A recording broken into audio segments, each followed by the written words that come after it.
driven, relentlessly motivated by purpose, fueled by something deeper than talent, a fire that won't burn out. It's showing up when no one's watching. It's choosing discipline when your body screams for comfort.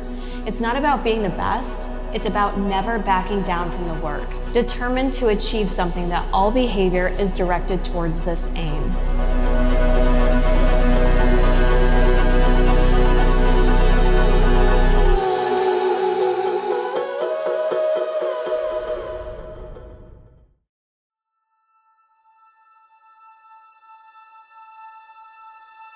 Banging.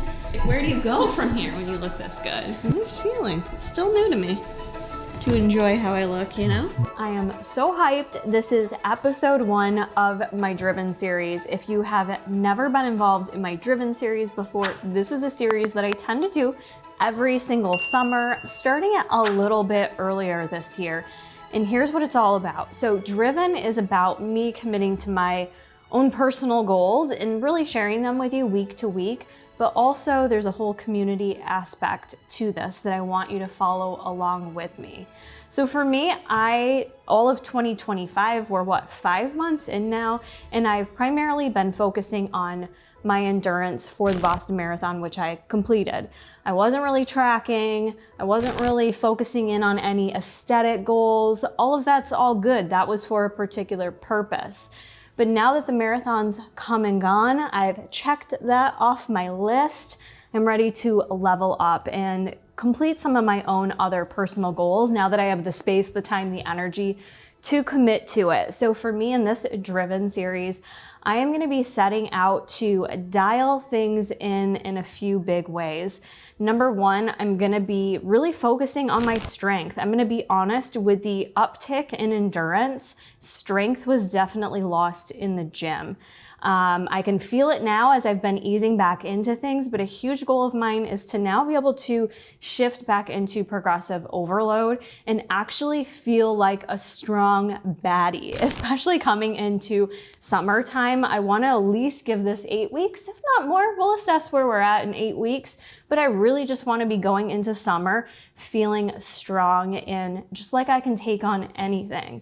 Number 2, I would like to make some aesthetic changes to my body. It's been so nice, so refreshing to not really focus as much on what my body looks like. Still feel incredible in my skin, by the way. I know I look great, so that's not even a discussion, but I want to level up. And this is important to me personally because I am just that person that thrives under challenges. And when I'm not challenging myself, I'm not changing, I'm not growing, I feel stagnant, and that ripples into everything else in my life. So I'm someone that thrives in a challenge. If you haven't noticed that here, if you've been following my journey for a while and all the things that I do. Some of you maybe don't agree with that, but for me, I feel like it's my little superpower. I think it's important that as humans, we continuously challenge ourselves in different areas of our life. And for me, in this particular era of my life, I want to continue to level up my fitness, build strength, and continue to look even better. And there's absolutely nothing wrong with that. From a career perspective, if you will, I am a coach. I'm a registered dietitian, and I am always going to be that person that walks the walk. I'm 41 years old, and that's never going to change for me. I want to be 85, and I want to be that person that's always walking the walk for what they preach in terms of health and fitness and what I tell my clients to do. So I'm always going to be constantly leveling myself up. This series gives me the opportunity to do so, and I will be sharing with you weekly my own personal growth results and what I'm doing. So I will be starting Forever Fit, which if you're not familiar with that program, it's my 6-week gym-based lifting program, only available in the Grounds app, which by the way, if you haven't joined Grounds app, I do have a free 1-week trial for you, no strings attached. We'll leave that link down in the description box for you to check it out. That's where I'm going to be tracking everything I do as well, which is why I love Grounds app. Not only do I have my workout plan in there, but I'm also going to be tracking my macros in there, all of my measurements I'm going to take, all of my photos, my hydration, keeping an eye on changing my macros up, I can do that all right in the Grounds app. So if you want to start Forever Fit with me, I'd love to have you join me in this program because it would just be fun to do it as a community. Regardless of what your own goals are, I think it'd be cool that week to week we're kind of checking in with each other, seeing how we're progressing. And I want you guys to just be part of this process regardless of what your own goals are. So I'd love for you to comment down below what your goals are for the Driven series and what you would love to get out of this, what you would love to hear from me in these videos, because then I can continue to tailor and adapt things to your needs as well. Maybe it's not weight loss. Maybe you're just trying to get consistent. Maybe you're trying to just feel better about yourself. Maybe you want to have more energy. Maybe you need to up your protein. So let me know what your particular goals are down in the comments, and I'll continue to tweak things as we go along week to week. You guys can expect at least one Driven vlog from me a week, possibly two, depending on what I've got going on. In addition, head on over to my Discord. It's called the Buff Bunny Babes because it started for a love of Buff Bunny collection, but I do have a channel there specific for Driven 2025 where I'm already getting everyone amped up, ready to go, ready to focus on themselves and their goals. I don't know if you guys have seen the viral hot honey beef bowls on TikTok. I feel like they've been going around for a bit and I finally decided to try it out. I actually really love it, but I think the way I make it is a little more unique and it really hits the spot. So that's what I'm making for lunch. I've got ground beef going. I like to use the Ciate taco seasoning mix. This always says to add the whole packet and a whole pound of beef. I think that's way too much seasoning. I always do half a packet, so that just naturally lowers the sodium a bit, but it still has so much flavor. So I get two uses out of this. So the beef is cooking. A lot of people get stuck on their sweet potatoes with how long it takes to bake in the oven. I clean mine off, get it a little wet in a moist towel, and then we're gonna put it in the microwave for just like a minute or two to soften it up. Then we're gonna chop it up and throw it in the air fryer. That's a deal breaker. It makes it so much easier. 2 minutes? A minute? Two. Jason usually makes my sweet potato fries. What else goes in it? Okay, let me grab it. Too bad. I am on my last serving of cottage cheese, which scares me because this is hard to find and this makes all the difference in my opinion. I know some people hate cottage cheese. I'm not someone that has texture issues with cottage cheese, but despite that, the Friendship whipped cottage cheese is so good. It's a whipped consistency. Yeah, I don't have a lot left. You'll see it though when I scoop it out. High protein, 16 grams of protein in a serving of cottage cheese. If you can't find the whipped and you hate the consistency, you could put it in a blender or use like a little immersion blender and just whip it up. Some people do better with that consistency. I just particularly love the whipped cottage cheese. So that's going in the bowl. In addition, you'll need some avocado.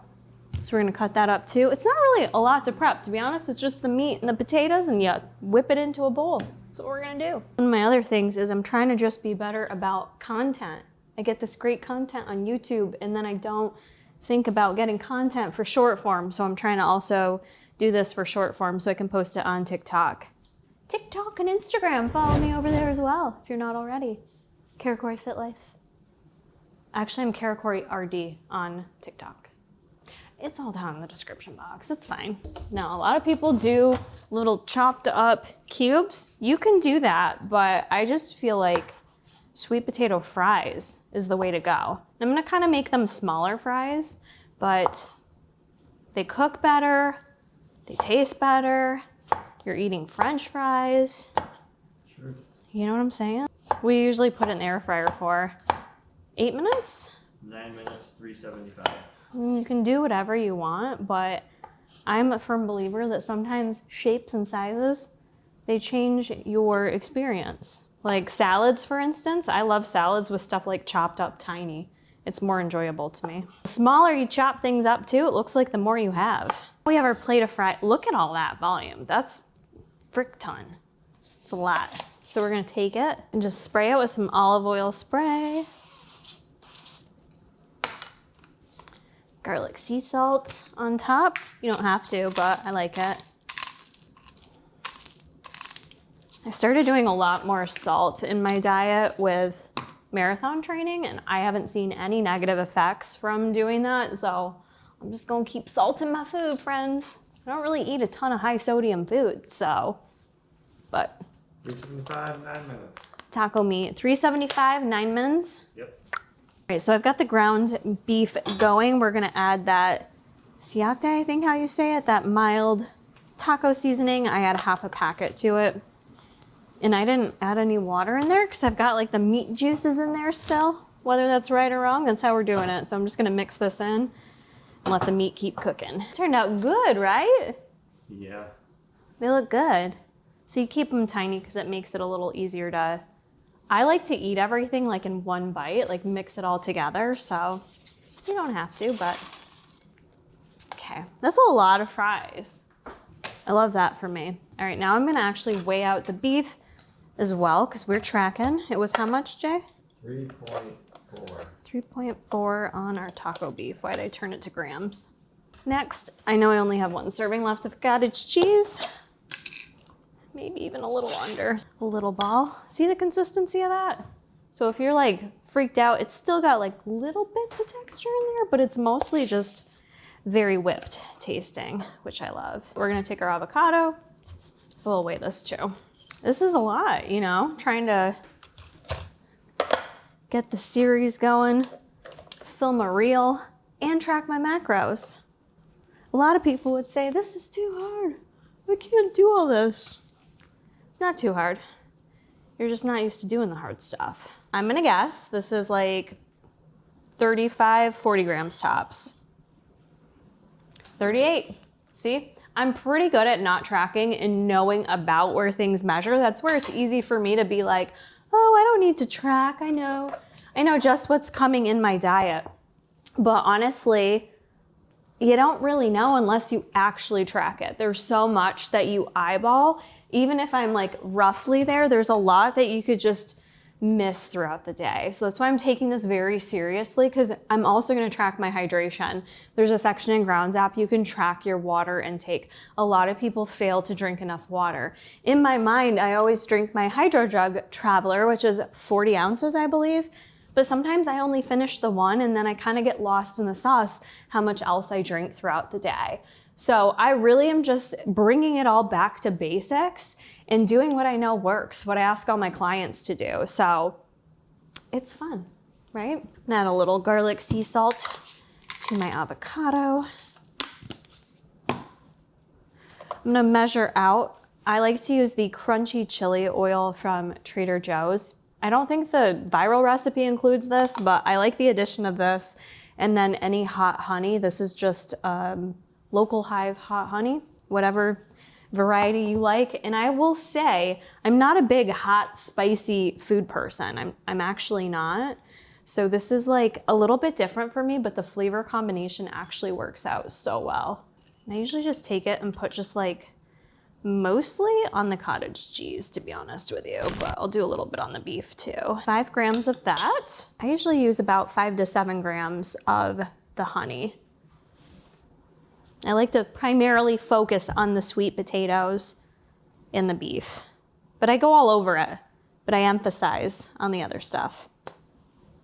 But that is the final product. Something about that combo just slaps my dick, you know what I'm saying? I don't. My sister said that the other day.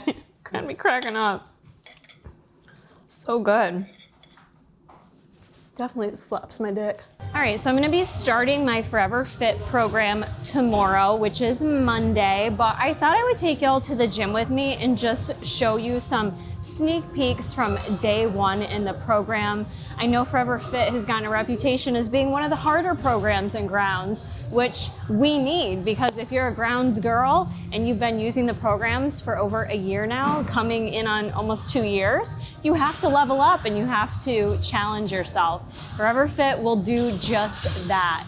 Now, I will say, as I mentioned earlier, I'm definitely not feeling my strongest. So don't be intimidated by this program. The set ranges, the rep ranges, they could be a little bit higher than what you're used to. You'll notice even on a barbell squat, I'm gonna start very light because I have not been barbell squatting whatsoever. So as we get into this program, this is what it's all about, is starting to build your base, and you're gonna add on from there. So honestly, regardless of where your starting point is, I would almost suggest taking week 1 of Forever Fit fairly light, maybe even going a little bit lighter than what you're used to, just so you can get accustomed to how many sets that we have in this program. So day 1, for reference, is a total of 30 sets. It can be a lot, but what's nice about Grounds is you can also reorder things, adjust the workout. If you need to skip something, if you need to go lighter on the weight, if you need to reduce your reps, that's fine. You can do that. This is your guide, but you make it how you need to for you. So it's very flexible. One thing I'd like to mention is a new addition in the app is warm-ups and cool-downs. So you'll notice when you look at your workout, you have the option to turn them on or keep them off. I highly recommend factoring in enough time to get your warm-ups and your cool-downs in, because that is just gonna help warm up your body, make sure you go into the workout nice and warm to reduce injuries. That cool-down is really gonna help you with the stretching to make sure you are not getting too tight with your muscles, increasing your flexibility a bit. So these workouts may take you a little bit longer, but definitely add in that time and just kind of ease into things. Like I said, we're starting tomorrow or this week, however you want to program it in, with 2 recovery days in there as well. So I'm excited to get going, and I hope this gave you a little bit of a preview of the program. Hey, we got to talk to the people. We got things we got to tell the people. You're always telling Jason's channel things. We got to talk to my people here. One of the biggest mistakes I see people make is doing too much too fast when it comes to a goal.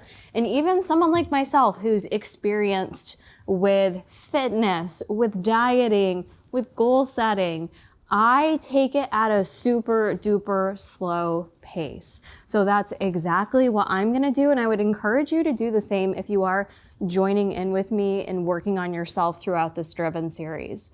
So what I mean by taking it super slow, week 1 for me is just getting back to establishing a baseline. Like I said, I'm gonna be tracking macros. Kara, what are your macros? That could be the first question.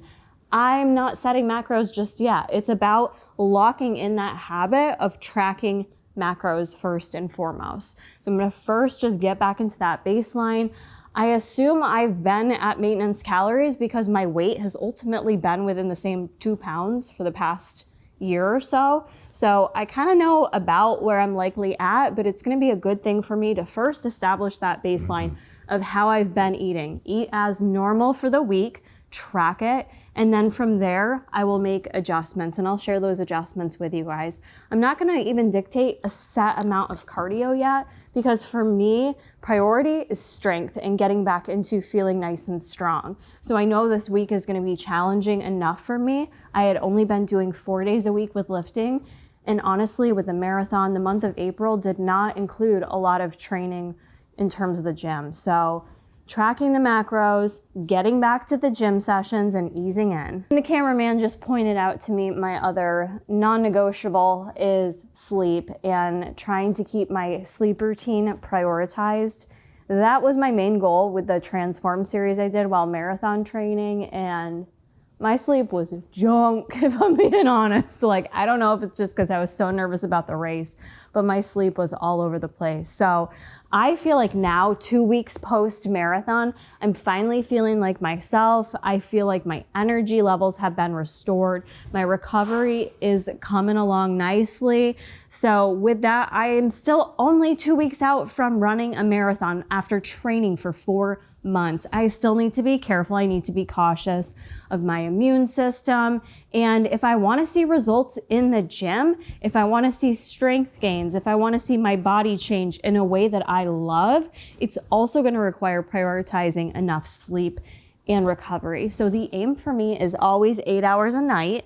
And I don't always get that, but that is going to be my goal. I feel best if I get at least 8 hours of sleep, 7 to 9 preferably, but those are going to be my main things to focus on this week. I hope that gives you a good idea. You don't have to go balls to the wall. I actually encourage you not to do so. So before you head on out of this video, make sure you comment down below if you are going to join in on this.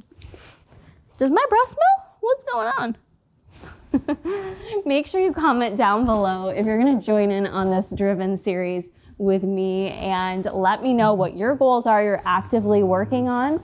And I can't wait to continue to share this process with you guys. I'm really stoked right now because I haven't done a deficit or a true cutting phase in over a year. So I'm really excited to see what I've built over this past year, eating at maintenance, eating in a surplus, doing different things with my workouts, and now really dialing it in. It's so important to take yourself through different phases of weight loss, different phases of life. So you shouldn't always be cutting. And if you want to maintain, that's cool, but it's good to adjust things and continue to see how your body responds. So can't wait to share more with you guys. This is episode 1. And until next time, friends, stay driven.